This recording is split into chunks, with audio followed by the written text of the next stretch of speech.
that the biggest thing is we just as a team aren't totally yet committed to the way we have to win every night, every day.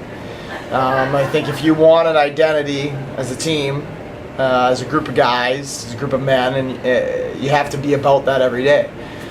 We have to win with hard-nosed team defense, win 2-1, 3-0, 3-2 type of games, limiting teams to 25 shots or less, allowing our really good goaltending to be really good by the way we defend in front of them. And we did that for large stretches of October and November, and we did that, that coming out in most of the Quinnipiac, Princeton, and Colgate Cornell weekend, and then since then we've went away from that, and we've played a cuter, more perimeter game that leads to turnovers and is not a way that we can win.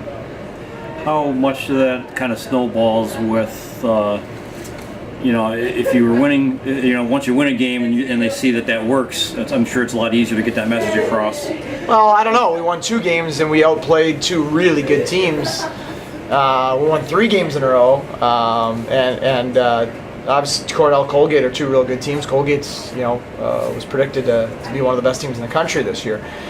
With playing that way, I think we limited Colgate to 17 or 18 shots on goal. So.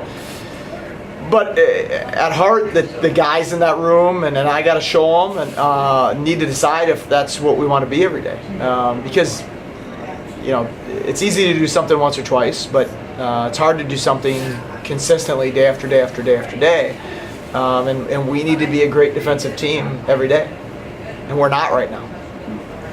Does the timing of the freak out maybe come at a good time, just to maybe a different atmosphere? You're home now, maybe try to get you guys? We've been pretty good at home in league. We had a good start to our home series. I think we were 4-2 at home in the first half of the year or something like that in league play.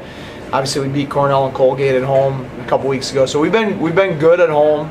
And obviously, this is a great weekend. You're gonna have probably 3,500. Or more on Friday. You're going to have 5,000 on Saturday. You're going to have the induction of John Carter, one of the best players to ever wear that jersey, on Saturday. You're going to have about 90 to 100 alumni back on Saturday. 1995 ECAC championship team, 1985 NCAA title team, and we're pretty lucky, all of us, myself, our staff, and our players, to get to play for a program that has things like this. And hopefully we show in our actions how appreciative and grateful we are for that. Do you have a particular memory or freak out game that sticks out in your time here? Yeah, I think all of them are memorable because they're all fun. But yeah, the Yale game from a few years ago, I think we were 7th in the country or 8th, something like that. They were number 1 in the country. And we beat them 5-2. It was a great game. Alan York was outstanding in net, and Chase Polachek. That senior class, meant a lot to our program.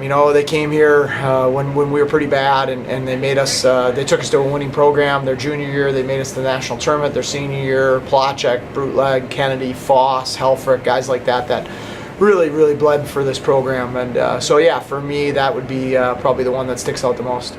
If you were a visiting coach, would you hate to freak out? No, I'd love it. Think yeah, so? Yes. You find out in those types of situations, you find out the most about your young men, and that's what you love. That's when you're in adversity, when you're in a situation like we are right now, or you're on the road against a good team, or you're playing in front of 5,000, 6,000, 7,000 fans, or whatever that is.